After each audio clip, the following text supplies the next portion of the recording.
सरकार देखी है जिसने ऐसे मुख्यमंत्री जिसने अपने ही मुकदमे हटाए हो और उप मुख्यमंत्री जिन्होंने अपने ही मुकदमे हटवाए हो। ये सरकार जो मौजूदा सरकार है, डबल इंजन की सरकार है। ये बताइए कि जंग का रंग क्या होता है? मौजूदा मुख्यमंत्री कपड़े पहनते उसी रंग का होता है। ऐसे जंग वाले इंजन को हटाने का समय आ गया है। हमारे युवाओं को कितनी नौकरियां मिली? महंगाई इतनी बढ़ा दी कि आमदनी तो आधी ही रह गई। इन 5 सालों में जो आंकड़े आए हैं वह आंकड़े बहुत ही दर्दनाक हैं। हम जानते हैं कैसी कैसी घटनाएं आज महिलाओं के संग हो रही हैं। उनके परिवार वालों को प्रताड़ित किया जाता है। क्या हाथरस की घटना भूल जाएंगे क्या हम लोग? उसके पिताजी को पुलिस वालों ने जेल में डाल के मार के उसको मार डाला। इतना पीटा कि वह बच नहीं पाए। कोई पश्चाताप नहीं है। इन लोगों के दिलों में रहम नहीं है। ये खाली लोगों की भावनाओं से खेलते हैं वोट पाने के लिए और बाद में सब भूल जाते हैं। बहुत ही महत्वपूर्ण चुनाव है कि नहीं?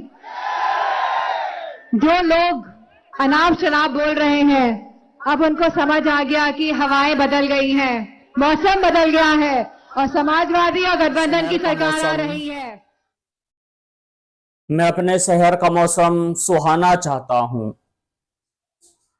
मैं अपने शहर का मौसम सुहाना चाहता हूं।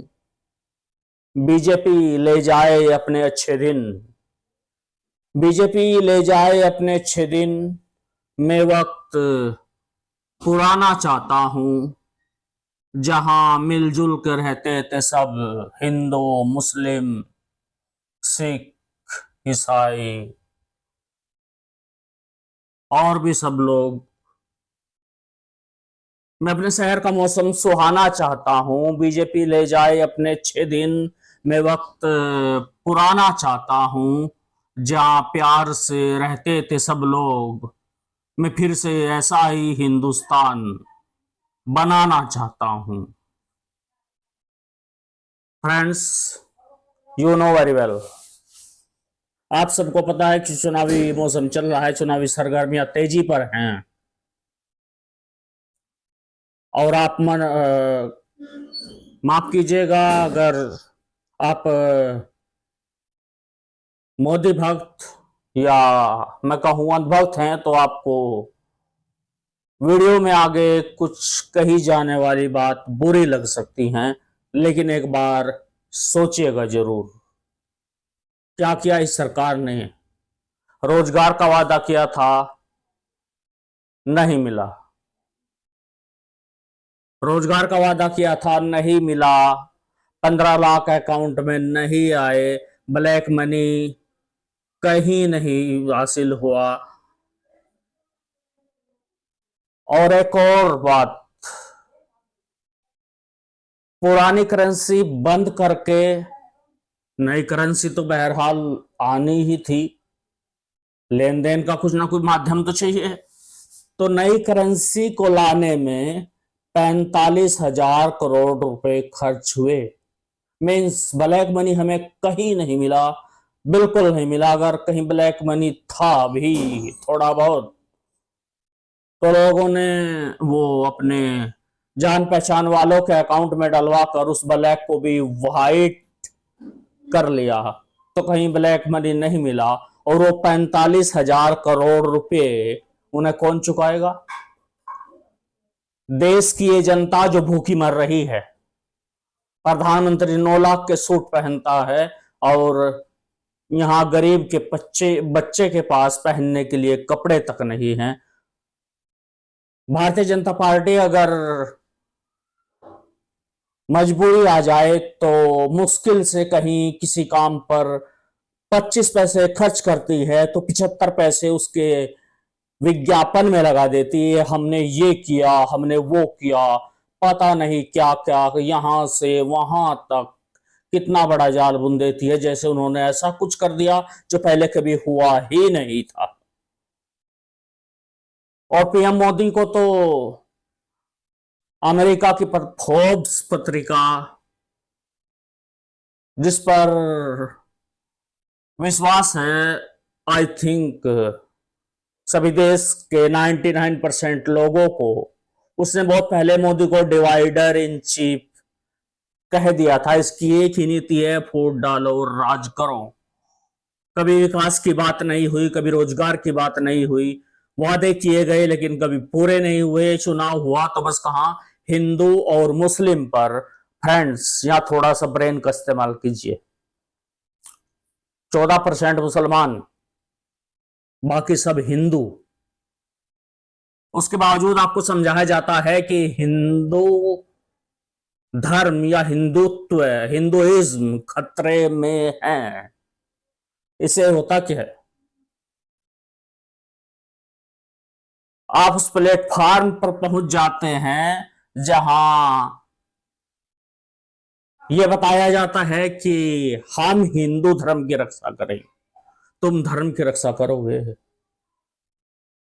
तुम कहीं भी चौक चौराहे पर खड़े होकर किसी को भी गाली देने लगते हो, पाकिस्तान चले जाओ, मुल्लो कठवो फला डिमका।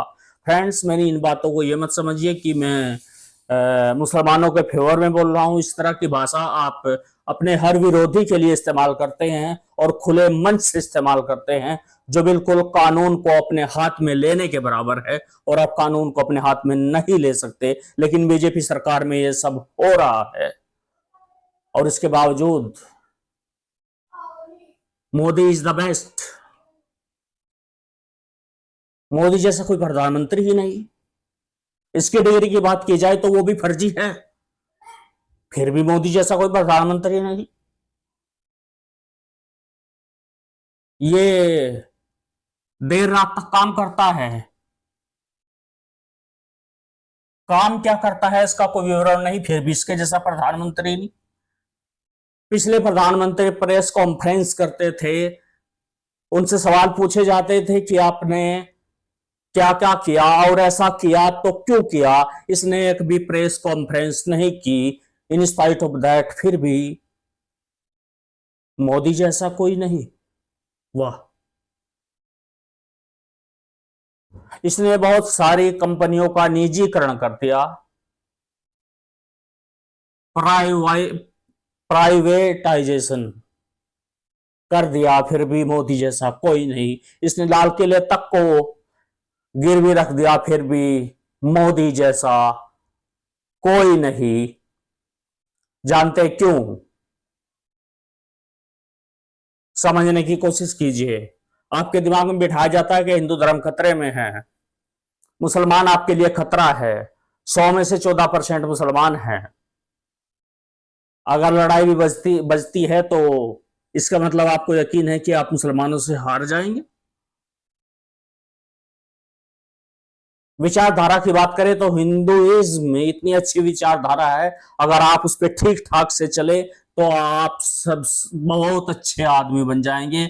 आप किसी की तरफ गलत बोलना तो क्या, गलत सोचना भी छोड़ देंगे, ऐसा मैं कहता हूं। लेकिन आप हिंदुत्व भी फॉलो नहीं करते। आप सिर्फ इतनी बात जानते हो अपने धर्म के बारे में जितनी नेता आपको टीवी पर आकर समझाता है। और मीडिया ऑलरेडी बिकी हुई है, सुबह से शाम तक। मीडिया डेमोक्रेसी का फोर्थ पिलर है। मीडिया का काम है जनता की तरफ से सवाल पूछना। गवर्नमेंट अच्छा काम कर रही है तो अब उसकी टांग खींचना, जिससे वो और अच्छा काम करे और जनता का भला हो। लेकिन आजकल की मीडिया सवाल किससे कर रही है? विपक्ष से। विपक्ष से सवाल कर रही है। मोदी की तरफ से अगर कोई आता है, बीजेपी प्रवक्ता आता है, तो उसको बोलने का मौका दिया जाता है, दूसरे को नहीं।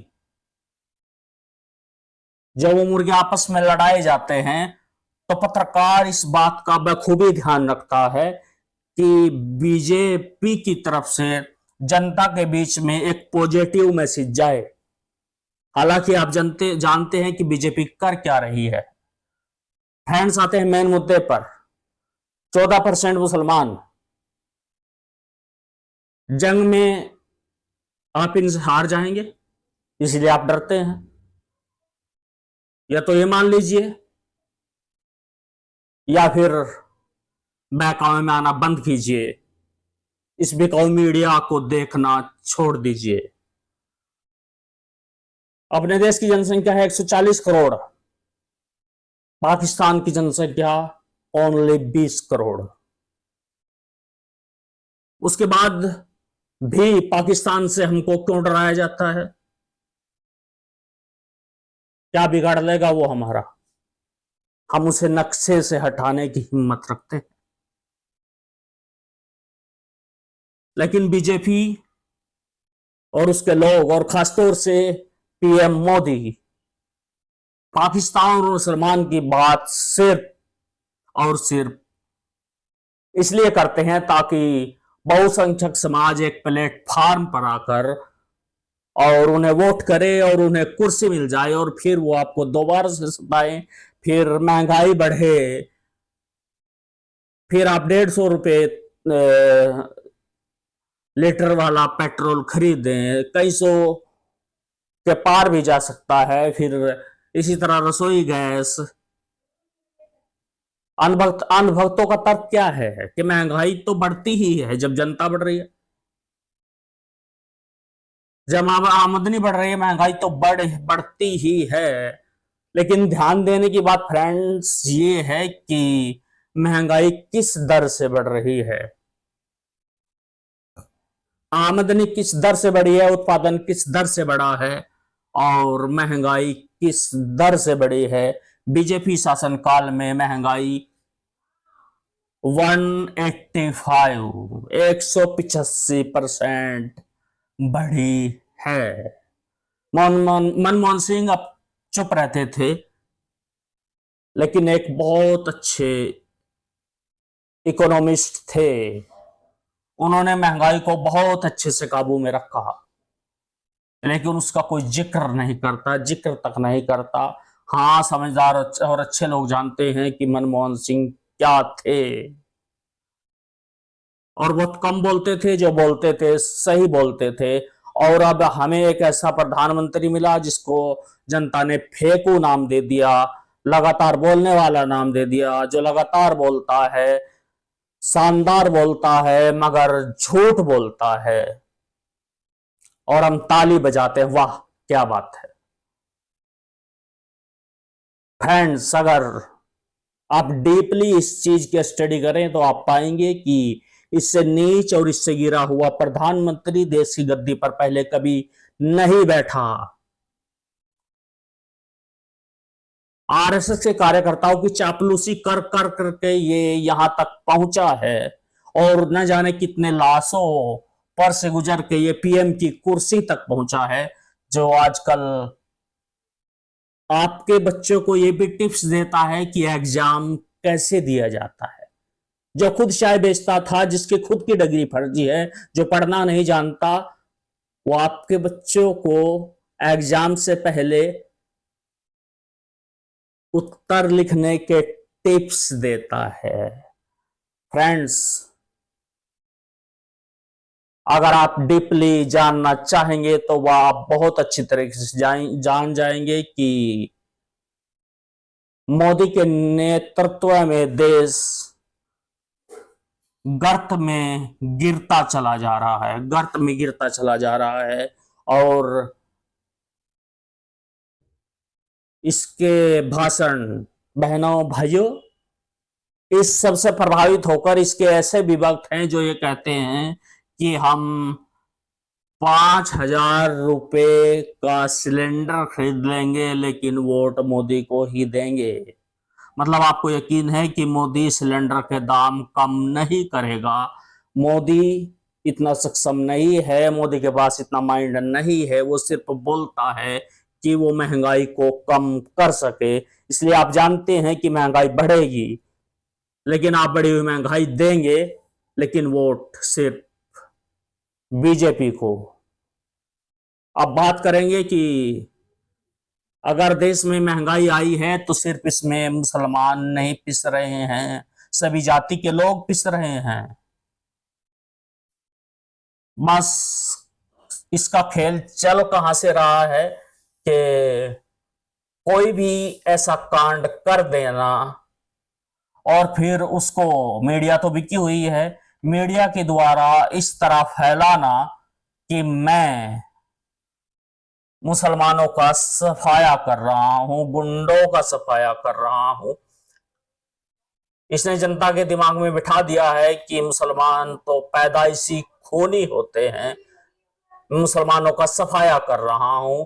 और अंधभक्त भी ये तर्क देते हैं कि बहुत अच्छा लॉ एंड ऑर्डर हो गया है, अब हमें कोई चिंता नहीं है। लेकिन अगर आप इसी तरह का साथ देते रहे, चिंता तो आपको है लेकिन आप उसके सपोर्टर हैं, इसलिए कह नहीं सकते। बवासीर की बीमारी की तरह न सहा जाए और न कहा जाए। लेकिन अगर आप ये आगे भी इसी तरह चलता रहा और आगे भी आपने कुर्सी पर इसे बिठाया, और आई थिंक आने वाली गवर्नमेंट 24 में मोदी की ही होगी, क्योंकि चुनाव आयोग मोदी की रखेल, सुप्रीम कोर्ट तक को उसने चुप कर दिया। गेटिंग सेटिंग सब कुछ पहले से तय है। ये मैं दावे के साथ नहीं कह रहा हूं, अपनी जानकारी के अनुसार कह रहा हूं। इस तरीके से लगता है कि आने वाली गवर्नमेंट मोदी की ही होगी। फिर भी कोशिश कीजिए कि मोदी की गवर्नमेंट ना आए, नहीं तो आप फिर भूल जाएंगे हिंदू राष्ट्र भी, मुसलमान भी, पाकिस्तान भी, और आप को बस चूल्हा चलाने की फिक्र रह जाएगी।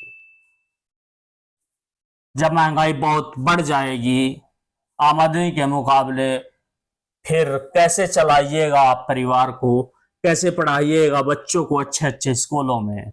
सो फ्रेंड्स, अभी भी वक्त है, समझ जाइए। और इसी के साथ और भी बहुत अच्छी तरीके से समझने के लिए हम लेकर आए हैं एक video YouTube king Dhruv Rathee की। आई थिंक वो वीडियो आप पूरी देखेंगे, और आपको पूरी देखनी भी चाहिए, जिससे कि आप समझ सके व्हाट इज द राइट। आप कह सकते हैं कि वो बीजेपी के खिलाफ है इसलिए ऐसी बातें करता है। बिल्कुल कह सकते हैं आप कह सकते हैं उसको कहीं से फंड मिलता है इसलिए वो बीजेपी के खिलाफ बोलता है। आप स्वतंत्र है कह सकते हैं, लेकिन एक बार अपने कानों से सुनकर और फिर चारों तरफ नजर दौड़ाइए, और फिर जो आपके साथ हो रहा है उसे भी देखिए, पड़ोसी के साथ हो रहा है उसे भी देखिए, और फिर चारों तरफ देखिए, और फिर समझिए कि क्या वाकई ध्रुव राठी जो कह रहा है वो सही है या नहीं। So friend, let's come and watch the video काफी लंबी हो जाएगी, लेकिन फ्रेंड्स अपने लिए, अपने परिवार के लिए, अपने बच्चों के लिए, देश हित के लिए आपकी जिम्मेदारी बनती है कि आप वीडियो को पूरा देखें प्लीज। भले ही आप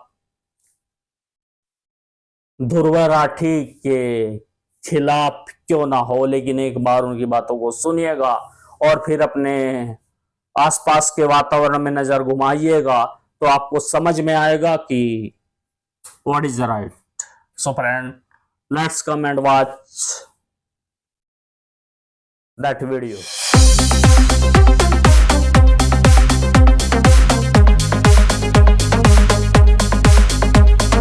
2024 में हो रही इलेक्शंस में अगर कोई नेता औरंगजेब और मुगलों की बात करनी शुरू कर दे अपनी कैंपेनिंग के दौरान, तो आप शायद सोचोगे कि ये क्या मजाक चल रहा है, लेकिन प्रधानमंत्री नरेंद्र मोदी ने यही किया। कांग्रेस को औरंगजेब के अत्याचार याद नहीं आते जिसने हमारे सैकड़ों मंदिरों को तोड़ा। ऐसी चीजें गलती से नहीं बोली जाती, ये एक सोची समझी गई चाल है। आइए एक सैर करते हैं दोस्तों व्हाट्सएप ब्रेन वॉशिंग माफिया के डिपार्टमेंट नंबर 2 की। वीडियो पूरा देखिएगा प्लीज दोस्तों, वीडियो पूरा देखिएगा प्लीज। वीडियो शुरू करने से पहले आपके लिए खुशखबरी है दोस्तों, आप में से बहुत सारे लोगों ने जनहित पुराने वाले में कई वीडियो वीडियोस पूरा में इच्छा जाहिर देखिएगा। करी थी कि आप लॉ ऑफ अट्रैक्शन के बारे में जानना चाहते हैं कि क्या यूनिवर्स की पावर को I हार्नेस request किया जा all। सकता है अपने सपनों को पूरा करने के लिए। अब आपके सामने पेश है ध्रुव वीडियो राठी एकेडमी को की पहली ई बुक द पावर पूरा ऑफ देखिए। यूनिवर्स। मेरे दोस्त और हमारे रिसर्चर विजेता भैया ने एक किताब लिखी है लॉ ऑफ अट्रैक्शन और कई सारी ऐसी हिस्ट्रीज पर। मैंने ये किताब पढ़ी और मुझे इतनी बढ़िया लगी कि मैंने इसका फॉरवर्ड भी लिखा है। आपको इसे पढ़ने में 1 से 1.5 घंटे का समय लगेगा और कुछ ऐसा मिलेगा जो पूरी जिंदगी आपके साथ रहेगा। ये शायद से देश की पहली ऐसी सेल्फ हेल्प बुक है जो फिलॉसफी, स्पिरिचुअलिटी और सेल्फ हेल्प की बात करती है एक साइंटिफिक और रैशनल माइंडसेट के साथ। ऊपर से इतनी एंगेजिंग है कि ये कहानी की तरह चलती है। इसमें लॉ ऑफ अट्रैक्शन क्या है, इसकी detailed history, vibrations, aura, water memory, homeopathy, Jiddu Krishnamurti, John Nash, mind control, एक पूरी दुनिया की सैर कराई गई है। इसे डाउनलोड करने का लिंक नीचे डिस्क्रिप्शन में मिल जाएगा या फिर आप इस QR कोड को भी स्कैन कर सकते हैं। हिंदी और इंग्लिश दोनों में ये अवेलेबल है ई बुक। और विजेता ने कहा था कि इसका प्राइस कम से कम रखा जाए ताकि ज्यादा से ज्यादा लोग इसे पढ़ सके और उनकी लाइफ में उन्हें फायदा हो। तो अभी के लिए हमने इसका प्राइस सिर्फ 59 रुपीज रखा है। आप में से इस वीडियो को देखने वाला हर एक इंसान इसको अफोर्ड कर पाएगा। तो नीचे दिए गए लिंक पर जाकर चेकआउट कर सकते हैं। और अब आते हैं वीडियो पर। यूट्यूबर रणवीर अलाहाबादी अपने पॉडकास्ट पर एक गेस्ट का इंटरव्यू कर रहे थे और एक सवाल उन्होंने अपने गेस्ट से पूछा कि किन 3 इंडियंस को देश छोड़कर चले जाना चाहिए और कभी वापस नहीं आना चाहिए। 3 Indians that should leave India and never return are. अब पहली बात तो इस सवाल ही अपने आप में बहुत भद्दे किस्म का सवाल है, लेकिन वहां बैठे गेस्ट ने इस सवाल को लेकर कोई ऑब्जेक्शन नहीं किया। उन्होंने 3 इंडियंस के नाम गिनाने शुरू कर दिए। अब ये सवाल अगर आपसे पूछा जाएगा तो आपके मन में क्या आएगा? देश के सबसे बड़े आतंकवादी, गैंगस्टर्स, मर्डरर्स, या फिर आप सबसे बड़े भ्रष्टाचारी, करप्ट लोगों के नाम सोचोगे जिन्होंने लाखों करोड़ों रुपए की चोरी कर रखी है। लेकिन नहीं, इस आदमी ने जो 3 नाम सुना है वो कुछ और ही थे। बरखा दत्त, प्रोफेसर इरफान हबीब, रोमिला थापर। बरखा दत्त एक जर्नलिस्ट है जिनका नाम आपने सुना होगा, लेकिन बाकी जो 2 नाम हैं, इरफान हबीब और रोमिला थापर, ये एक्चुअली में हिस्टोरियंस हैं। आखिर इतनी एक्सट्रीम नफरत किसी के दिल में हिस्टोरियंस को लेकर आखिर क्यों होगी? इसके पीछे जवाब है दोस्तों इस ब्रेन वॉशिंग माफिया का दूसरा डिपार्टमेंट। क्योंकि रोमिला थापर कहती हैं कि हम हिंदू लोग गुलाम नहीं थे। सही सुना आपने, इसी कारण से गुस्सा है ये लोग रोमिला थापर से, क्योंकि वो कहती हैं कि हमारे जो पूर्वज थे, हमारे पूर्वज हिंदू लोग किसी के गुलाम नहीं थे, वो आजाद लोग थे। ये बड़ी दिलचस्प बात है क्योंकि आमतौर पर हमारे समाज में लोग एक दूसरे को गाली देते हैं ऐसी चीजें कहकर कि तुझे तो मैं अपने घर पे नौकर भी ना रखूं, तेरी औकात क्या है, तू तो गुलाम है। और लोग ऑफेंडेड फील करते हैं जब उन्हें गुलाम या नौकर बुलाया जाए। लेकिन यहाँ पर केस इसका बिल्कुल उल्टा है। रोमिला थापर कहती हैं कि आप गुलाम नहीं थे, आप नौकर नहीं थे, लेकिन ये भाजपाई हिंदू उनसे गुस्सा है इस चीज को लेकर कि कैसे कह दिया कि हम आजाद थे, ऐसे कैसे हमसे गुलामी का लेबल आपने छीन लिया। रोमिला थापर भारत छोड़ो। बात क्या है ना, असल में दोस्तों ऐसी चीजें बोलना इस ब्रेन वॉशिंग माफिया के एजेंडा के खिलाफ जाता है। मैंने आपको पिछले वीडियोस में बताया था कि इनके दूसरे डिपार्टमेंट का मकसद है आपको ये एहसास दिलाना कि आपके जो पूर्वज थे वो हजारों सालों से गुलाम रहे थे मुसलमानों के नीचे। ये आपको विक्टिम बनाना चाहते हैं, ये एहसास दिलाना चाहते हैं कि हम हिंदू लोग तो 1000 सालों से अत्याचार सहते आ रहे हैं और 1000 सालों से हम मुसलमानों के नीचे दब कर रहे हैं, मुसलमानों के गुलाम बन कर रहे हैं। इस झूठ को पकड़ना ज्यादा मुश्किल नहीं है। मैं आपसे सीधा पूछता हूं, बताओ क्या छत्रपति शिवाजी महाराज किसी के गुलाम थे? क्या वो किसी मुसलमान के नीचे दब कर रहे थे? ऑब्वियसली नहीं। हम सब जानते हैं कि वो कितने महान राजा थे जिन्होंने कई जंग लड़ी, कितना बड़ा अपना एम्पायर बनाया। तो कैसे कहा जा सकता है कि वो या उनके राज्य में रहने वाला कोई भी हिंदू किसी का स्लेव था? ये दोनों चीजें एक टाइम पर सच कैसे हो सकती हैं कि एक तरफ 1000 सालों से हम हिंदुओं पर अत्याचार हुआ है, हम मुसलमानों के नीचे दब कर रहे हैं, लेकिन दूसरी तरफ छत्रपति शिवाजी बहुत ही महान राजा थे और हम हिंदू आजाद थे उनके समय। व्हाट्सएप यूनिवर्सिटी के स्टूडेंट्स के लिए ये दोनों चीजें एक ही टाइम पर सच हो सकती हैं। जॉर्ज ऑरवेल की नॉवल 1984 में डबल थिंक नाम के कॉन्सेप्ट की बात करी गई। उस नॉवल में जो ब्लाइंड सपोर्टर्स होते हैं वो 2 कॉन्ट्रडिक्टिंग आइडियाज को साथ साथ एक्सेप्ट कर लेते हैं अपने दिमाग। व्हाट्सएप यूनिवर्सिटी के छात्र भी इसी कैटेगरी में आते हैं। अब जिन लोगों का ब्रेन वॉश हो चुका है उन लोगों के दिमाग में जो शिवाजी की पिक्चर है वो भी कुछ ऐसे होगी कि एक तरफ छत्रपति शिवाजी महाराज खड़े हैं और उनके पीछे है हिंदुओं की पूरी आर्मी भगवे रंग से सजी हुई, दूसरी तरफ औरंगजेब खड़ा है और उसके पीछे है मुसलमानों की पूरी आर्मी, हर कोई ग्रीन रंग से सजा हुआ है। अगर आप भी ऐसा ही सोचते हो तो तैयार हो जाओ, आपकी आंखें खुलने वाली हैं। आइए कुछ हिस्टोरिकल फैक्ट्स जानते हैं। छत्रपति शिवाजी महाराज के पिता का नाम था शाहजी और उनके अंकल का नाम था शरीफ जी। और जानते हैं शरीफ जी नाम कहां से आया? ये नाम रखा गया एक सूफी सेंट के नाम पर। इससे पता चलता है कि ना सिर्फ शिवाजी महाराज खुद बल्कि उनके दादाजी भी हिंदू सेंट्स और मुस्लिम सूफी सेंट्स दोनों की रिस्पेक्ट किया करते थे। असल में बात क्या है ना, उस जमाने में कोई बीजेपी, कोई गोदी मीडिया, कोई व्हाट्सएप माफिया नहीं था हिंदू मुसलमानों के बीच नफरत फैलाने वाला। इसलिए इवन दो छत्रपति शिवाजी खुद एक हिंदू थे, वो मुसलमानों का बड़ा आदर करते थे। किलेशी गांव के याकुत बाबा शिवाजी अक्सर इनके पास जाया करते थे इनकी ब्लेसिंग्स लेने के लिए। खुद से वो हमेशा रिलीजियस फ्रीडम के फेवर में रहे थे। 2 नवंबर साल 1669 में लिखी गई ये एक चिट्ठी है। पंडित रघुनाथ राव शिवाजी के द्वारा दिए गए एक आदेश को कोट कर रहे हैं। श्रीमंत महाराज कहते हैं कि हर किसी को अधिकार हो अपना धर्म फॉलो करने का और कोई भी किसी और को डिस्टर्ब नहीं कर सकता। नोट किया जाता है कि प्लेसेस ऑफ वर्शिप हर जगह हो, प्रॉपर अरेंजमेंट किया जाए ताकि लोग अपनी प्रार्थना, पूजा या नमाज पढ़ पाए। ये पीर्स और मस्जिदों की भी अरेंजमेंट्स को देखते हैं। हिस्टोरियन खाफी खान नोट करते हैं कि शिवाजी के समय एक बड़ा स्ट्रिक्ट रूल हुआ करता था कि जहां भी उनके सोल्जर्स जाएं, वो किसी भी मस्जिद को, कुरान को या औरतों को चोट नहीं पहुंचा सकते। एक समय उनकी आर्मी ने एक मुस्लिम गवर्नर की डॉटर इन लॉ को कैप्चर कर लिया था और शिवाजी के सामने एक तोहफे के तौर पर उस लड़की को प्रेजेंट किया गया। जानते हैं शिवाजी ने क्या किया? उन्होंने इस औरत के सामने जाकर माफी मांगी और बड़े ही रिस्पेक्टफुल तरीके से उसे वापस भेज दिया। बीजेपी के जो लोग हैं वो शिवाजी की इस महानता को समझ ही नहीं सकते क्योंकि उनके रोल मॉडल है सावरकर। और सावरकर पता है क्या चाहते थे? कि औरतों को मोलेस्ट करना, औरतों के खिलाफ अत्याचार को एक हथियार की तरह इस्तेमाल किया जाए किसी भी वॉर में। हम जानते हैं कि श्री राम भी कितना रिस्पेक्ट करते थे सभी औरतों को, लेकिन सावरकर रावण को कोट करता है कहते हुए कि औरतों को अबडक्ट करना और मोलेस्ट करना परमो धर्म है। इसके बाद सावरकर ने एक्चुअली में शिवाजी के खिलाफ भी लिखा। ये कहा कि उन्होंने एक मुस्लिम औरत को वापस कैसे भेज दिया रिस्पेक्टफुली। इसलिए कोई हैरानी की बात नहीं कि सावरकर के फॉलोअर्स आज के दिन मोलेस्टर्स को मिठाइयां देते हैं। जो औरतों के ऊपर अत्याचार करता है उन्हें पार्टी की टिकटें दी जाती हैं और उनके ऊपर मालाएं चढ़ाई जाती हैं। साल 1648 करीब 500 से 700 पठान्स जो बीजापुर आर्मी के थे वो शिवाजी को ज्वाइन करने आए। शिवाजी के मिलिट्री एडवाइजर गोमाजी नायक पानसंबल ने उन्हें कहा कि ये लोग आपकी रेपुटेशन देखकर आए हैं, इन्हें वापस मोड़ देना सही नहीं होगा। ग्रैंड डफ के द्वारा लिखी गई किताब हिस्ट्री ऑफ द मराठाज में हमें पता चलता है कि छत्रपति शिवाजी ने इस एडवाइस को ना सिर्फ सुना बल्कि इसे अपनी पॉलिसी बना दिया। इसी की वजह से ही शिवाजी की आर्मी में ढेर सारे मुसलमान थे और बहुत से मुस्लिम जनरल्स भी थे।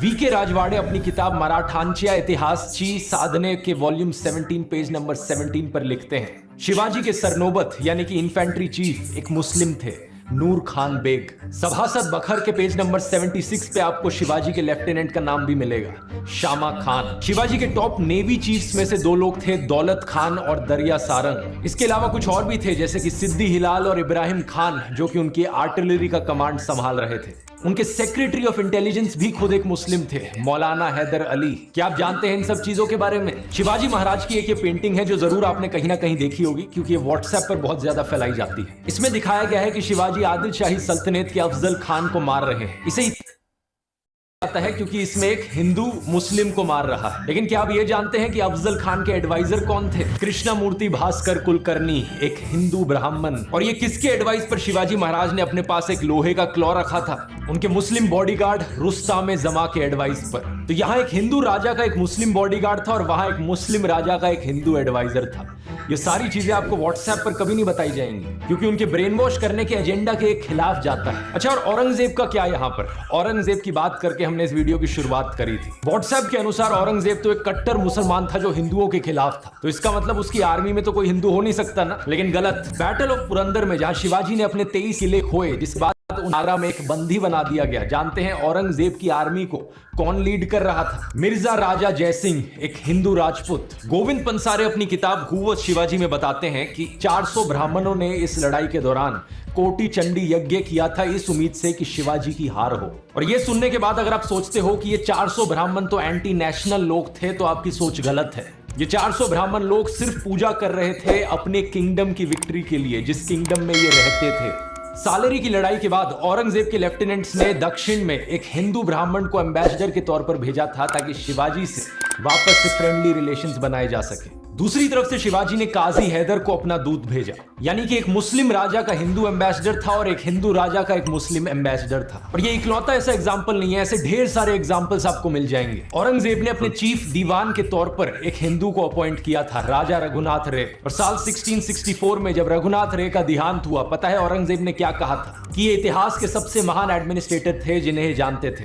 औरंगजेब के शासन में मुगल हुकूमत में एलीट लेवल्स पर जो हिंदू पार्टिसिपेशन था वो 50% बढ़ गया था। मुगलों में जो नोबिलिटी थी, नवाब्स और निजाम्स की, उनमें हिंदूज की पॉपुलेशन 31.6% पर थी। एम आर्थर अली अपनी किताब the Mughal nobility under Aurangzeb के पेज नंबर 35 पर लिखते हैं, साल 1679 में करीब 72 राजपूत मनसबदार थे औरंगजेब के अंडर। मराठा मनसबदारों की संख्या इससे भी ज्यादा थी, 96 पर, यानी कि टोटल में से 1/5 सिर्फ मराठा थे। औरंगजेब ने इतने मराठाओं को एम्प्लॉय कर रखा था ताकि वो डेक्कन तक अपनी पहुंच बना सके। लेकिन क्या इन सब चीजों का मतलब यह हुआ कि औरंगजेब एक सेक्युलर राजा था जो सभी धर्मों को एक बराबर देखता था? नहीं, औरंगजेब के समय में एक्चुअली में कई हिंदू मंदिरों को तोड़ा गया।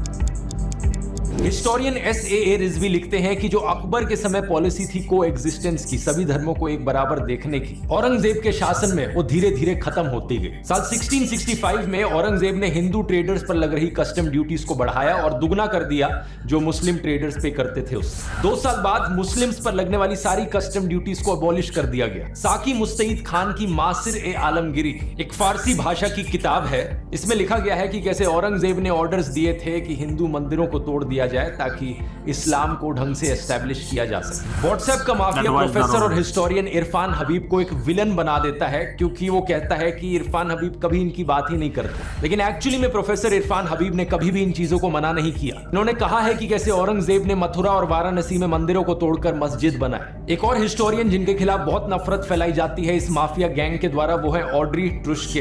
लेकिन उनके इस आर्टिकल को देखिए जो इन्होंने स्क्रोल में लिखा था। इन्होंने भी कह रखा है कि औरंगजेब ने बड़े बड़े मंदिरों को टारगेट किया। लेकिन अब तैयार हो जाइए दोस्तों कहानी में एक ट्विस्ट के लिए। साल 1654 में औरंगजेब ने एक प्रिंसली ऑर्डर भेजा था राणा राज सिंह को, जो कि मेवाड़ के हिंदू राजपूत राजा थे। इन्होंने कहा था कि बड़े बड़े राजा ईश्वर की परछाई होते हैं और हर राजा को इस बात पर ध्यान देना चाहिए कि हर मजहब के लोग उसके शासन में शांति से रहें, प्रॉस्पेरिटी में रहें। एकदम इन्होंने वक्त बदल दिया, जज्बात बदल दिए, जिंदगी बदल दी।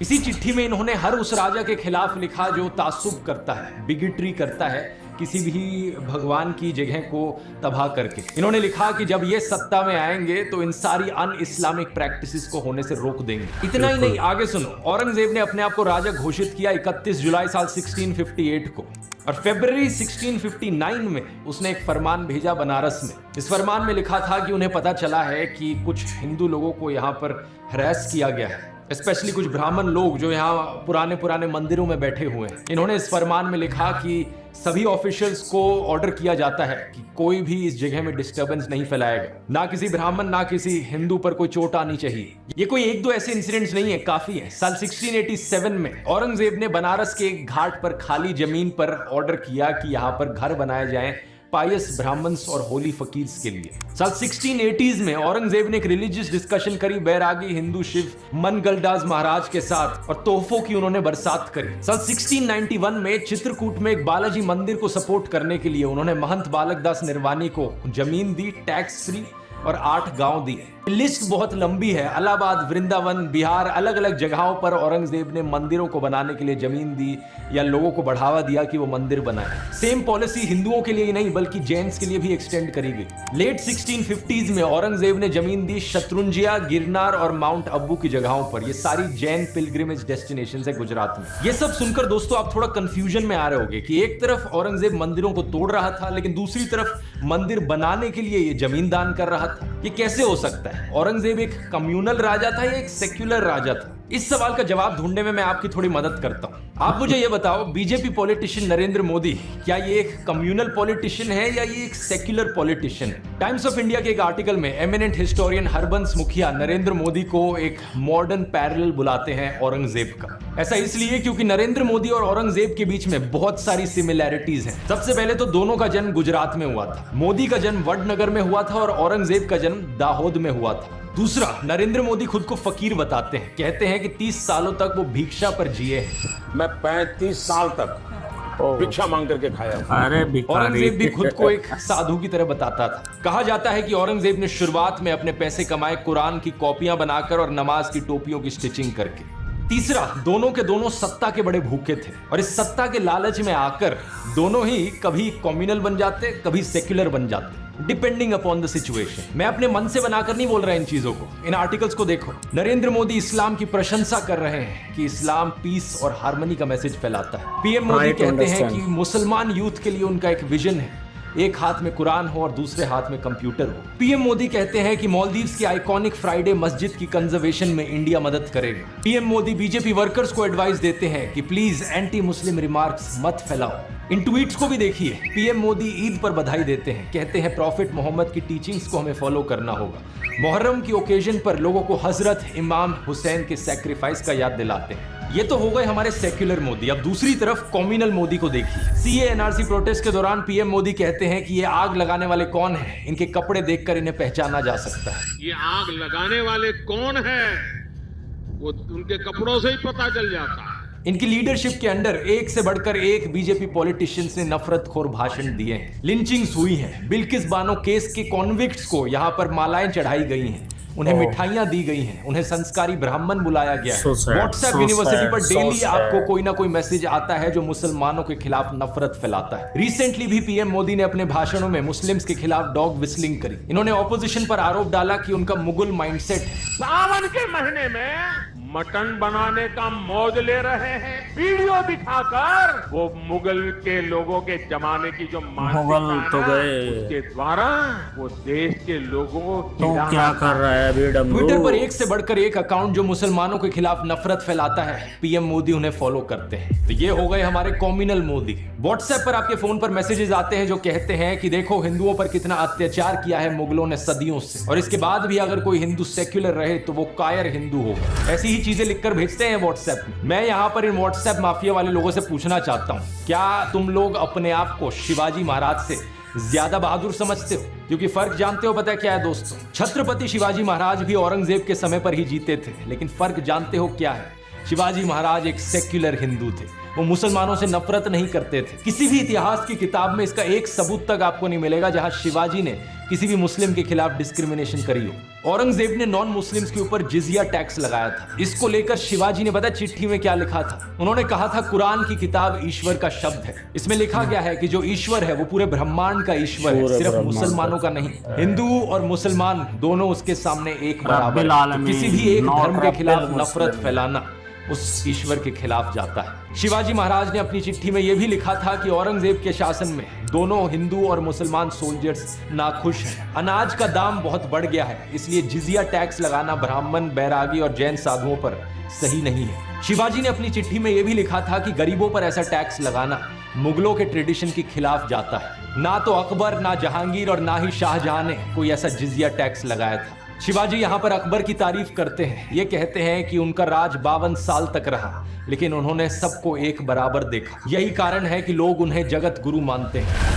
अब मुगल शहंशाह अकबर की बात करी जाए यहाँ पर दोस्तों, तो फिर से वही कहानी आ जाती है। व्हाट्सएप पर आपको एक बार फिर से हिंदू मुस्लिम की राइवलरी दिखाई जाती है। जैसे शिवाजी औरंगजेब की थी, यहाँ पर अकबर और महाराणा प्रताप के बीच एक हिंदू मुस्लिम राइवलरी दिखाई जाती है, दिखाने के लिए कि देखो हिंदू वर्सेस मुस्लिम, ये था हमारा इतिहास। लेकिन फिर से एक बार व्हाट्सएप के बाहर अगर आप नजर डालोगे असली इतिहास पर, आपको दिखेगा इस बात में रत्ती भर भी सच्चाई नहीं। इस स्टैचू को देखिए, यह है अफगान के पठान हकीम खान सूर, शेर शाह सूरी के एक डिसेंडेंट। ये एक मुस्लिम वॉरियर हैं जो बड़ी महानता से महाराणा प्रताप की साइड पर लड़े थे और इन्होंने अपनी जान खोई थी हल्दी घाटी की लड़ाई में। दूसरी तरफ अकबर के पास थे हिंदू जनरल राजा मान सिंह और उनकी आर्मी में ढेर सारे राजपूत सोल्जर्स। व्हाट्सएप पर आने वाले मैसेजेस आपको कहानी सुनाते हैं कि कैसे औरंगजेब के समय में विश्वनाथ मंदिर को तोड़ा गया, लेकिन जो वो आपको नहीं बताते वो ये कि इस मंदिर को बनाया किस समय गया था? अकबर के शासन में। इसे बनाया गया था राजा मान सिंह के सुपरविजन में। अगर एक मुगल शहंशाह ने इस मंदिर को तोड़ा तो दूसरे मुगल शहंशाह ने इस मंदिर को बनाया भी। प्रधानमंत्री मोदी की सरकार ने भी अकबर को एडमायर किया था अपनी G20 की किताब Bharat the mother of democracy में।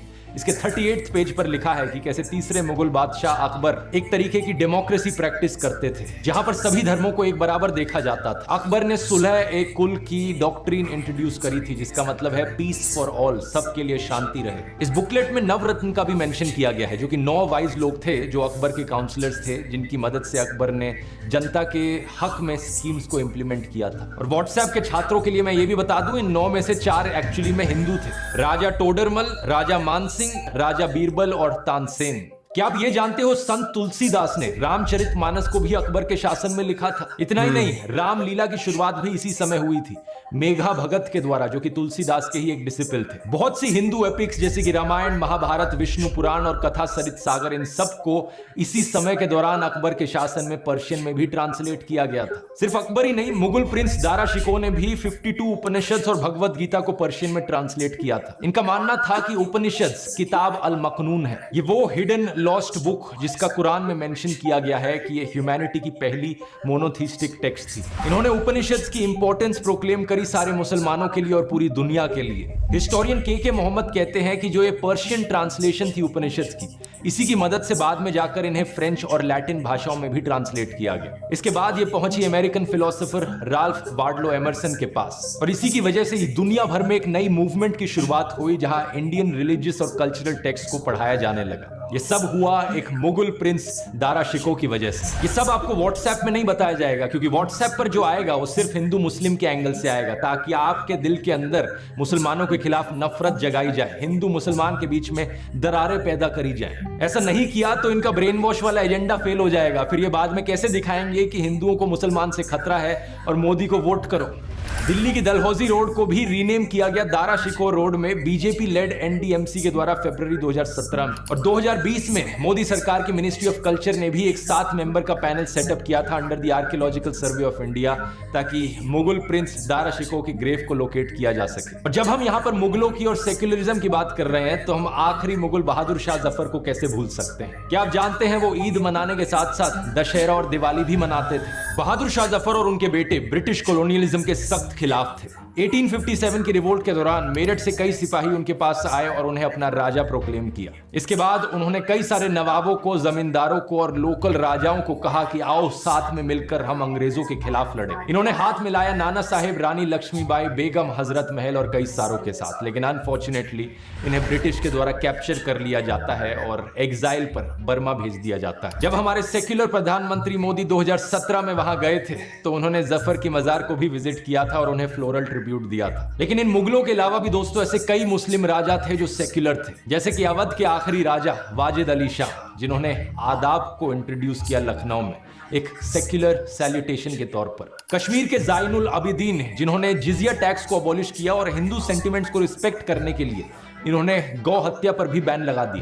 इन्होंने संस्कृत लैंग्वेज और लिटरेचर में पेट्रनेज भी एक्सटेंड किया। अब राजाओं का ये इतिहास इकलौता सबूत नहीं है दोस्तों, इसके अलावा भी हमारे पास ढेर सारा सबूत है जो ये साबित करता हो कि आम हिंदू और आम मुसलमान इतिहास में एक दूसरे के साथ खुशी खुशी रहते थे। व्हाट्सएप पर जो आपको बताया जाता है कि हिंदू मुस्लिम के बीच में दुश्मनी चलती थी पिछले हजारों सालों से, या हिंदू मुसलमानों के नीचे दबकर रहते थे, ये सब झूठ है। जो कॉर्डियल रिलेशंस हमें हिंदूज और मुस्लिम्स के बीच में देखने को मिलते थे उन्हें गंगा जमुनी तहजीब कहा जाता है। लोग हिंदू और मुस्लिम संतों को साथ में रिस्पेक्ट करते थे, साथ में एक दूसरे के त्योहार मनाते थे, पेंटिंग्स और म्यूजिक जैसे आर्ट फॉर्म्स फ्लरिश करते थे। इस टॉपिक पर इतना कुछ है कहने को कि इसकी बात करने के लिए एक पूरा सेपरेट वीडियो बना सकता हूं मैं। लेकिन अगर हम आज की भी बात करें, हमें आज भी देखने को मिलता है कि कैसे मुस्लिम्स रामलीला को ऑर्गेनाइज कर रहे हैं। कई मुस्लिम्स भाग लेते हैं रामलीला में अलग अलग रोल्स करते हुए। कोई रावण के पुतले बनाते हैं। कितनी ही फोटोज आपको मिल जाएंगी जहां पर मुसलमान बच्चे अपने आप को राधा और कृष्ण की तरह ड्रेसअप करके जन्माष्टमी बनाते हुए दिखते हैं। मुस्लिम सिंगर मोहम्मद रफी, मुस्लिम लिरिसिस्ट शकील बदायूनी, मुस्लिम म्यूजिशियन नौशाद, इन सब ने कैसे कैसे भजन बनाए हैं क्या आप जानते भी हैं? मन तरपत हरि दर्शन को आज मोरे तुम बिना बिगड़े। आज हमें यह भी देखने को मिलता है कि हिंदूज इफ्तार पार्टीज ऑर्गेनाइज कर रहे हैं मुस्लिम्स के लिए। ये जरूर है कि कम्युनल दंगे हमें टाइम टू टाइम देखने को मिले हैं। नफरतखोर लोग टाइम टू टाइम निकल कर आए हैं जो हिंदू मुसलमान को बांटना चाहते हैं, हमारे देश में एक दरार बनाना चाहते हैं। लेकिन पिछले 1000 सालों में जो भी कुछ हुआ हमारे देश में, हम हिंदुओं ने और मुसलमानों ने साथ में मिलकर उसे सहा है। वो कहते हैं हिस्ट्री ऑफन रिपीट्स इटसेल्फ। हमारे सामने आज फिर एक सत्ता का भूखा नेता खड़ा है जो हमें बांटना चाहता है, डिवाइड एंड रूल का खेल खेलना चाहता है। ये करने के लिए व्हाट्सएप और गोदी मीडिया पर जबरदस्त प्रोपेगेंडा फैलाया जाता है ताकि हमारे दिलों के अंदर नफरत बोई जा सके। कंगना रनौत जैसे लोग हैं जो हमारे फ्रीडम फाइटर्स को डिसरिस्पेक्ट करते हैं, ये कहकर आजादी अगर भीख में मिले तो क्या वो आजादी हो सकती है? आप खुद बताइए। हमें असली आजादी तो सिर्फ 2014 के बाद मिली है। ये बार बार वही रेफरेंस है इस व्हाट्सएप माफिया के प्रोपेगेंडा का जो कहता है कि हिंदू तो हमेशा से गुलाम गुलाम रहे थे। पॉलिटिकली, सोशली, कल्चरली हजारों सालों से हम बस जूते के नीचे दबकर रहे थे और असली कॉन्फिडेंस तो हमें अभी मिला। मैं इनसे पूछना चाहता हूं, विजयनगर एम्पायर के राजा कृष्णदेव राय, महाराणा प्रताप, छत्रपति शिवाजी महाराज, क्या ये सब भी कॉन्फिडेंस लैक करते थे? तुलसीदास, मीराबाई, स्वामी विवेकानंद जैसे हिंदू सेंट्स, क्या ये सब भी कॉन्फिडेंस लैक करते थे? साल 1893 की शिकागो की स्पीच में स्वामी विवेकानंद ने कहा था, मुझे गर्व है मैं एक ऐसे धर्म से आता हूं जिसने दुनिया को टॉलरेंस और यूनिवर्सल एक्सेप्टेंस सिखाई है। लेकिन प्रधानमंत्री मोदी और ये व्हाट्सएप माफिया देश के सभी हिंदुओं का अपमान करता है ये कहकर कि हम तो 1000 सालों से बस गुलामों की तरह जिए हैं। लेकिन अब बहुत हो गया है, अब इस व्हाट्सएप माफिया को खत्म करने का समय आ गया है। वही 3 स्टेप्स मैं दोबारा से दोहराऊंगा। मेरे व्हाट्सएप चैनल को जाकर ज्वाइन कीजिए, नोटिफिकेशन के लिए बेल आइकन को दबाइए, इसका लिंक इस QR कोड में मिल जाएगा या डिस्क्रिप्शन में भी मिल जाएगा। एक एक मैसेज करके एक एक झूठ हम इनका खत्म करेंगे। देश के सभी 100 करोड़ वोटर्स तक पहुंचेंगे, मिशन 100 करोड़। स्टेप 2, 5वीं बार दोहरा रहा हूं, वोट करना मत भूलना। और स्टेप 3, जहां हो सके आवाज उठाओ, अपने घरों से बाहर निकलो, मोहल्लों में, गांव में, अपने दोस्तों को बताओ, अपने परिवारों को बताओ। व्हाट्सएप पर मैसेजेस को फॉरवर्ड करो ताकि हम इनकी झूठों की फैक्ट्री को बिल्कुल तबाह कर। इनकलाब जिंदाबाद, जय Hind. The power of universe E book को डाउनलोड करने का लिंक नीचे डिस्क्रिप्शन में मिल जाएगा और पुराने वाले व्हाट्सएप माफिया के ऊपर वीडियोस देखने के लिए यहां क्लिक कर सकते हैं। It's very hot, no problem. Friends, इन सब बातों को सुनकर लगता है कि काश वही दौर पुराना आ जाए जिसमें हम अंग्रेजों के दुश्मन तो थे लेकिन खुद एक जगह थे, हिंदू, मुस्लिम, सिख, ईसाई। लेकिन दोस्तों, आज की तारीख में भी हमें यही करने की जरूरत है। बस चैलेंज ये है कि उस वक्त गोरे अंग्रेज थे, आज काले अंग्रेज है, जिनको पहचानना आम आदमी के बस की बात तो नहीं है। लेकिन जागिए, ऐसे ही धीरे धीरे जागृति आएगी और इन काले अंग्रेजों को बहुत जल्दी पहचान कर इनको या तो नजर बंद कर दिया जाएगा या फिर इनको डेमोलिश कर दिया जाएगा। फ्रेंड्स, ये हम बिल्कुल यकीन से कह सकते हैं क्योंकि दुनिया जब से बनी है, नफरत तो दुनिया में रही, लेकिन नफरत का दौर बहुत लंबा नहीं रहा। दुनिया जब भी कोई भी समाज में, दुनिया में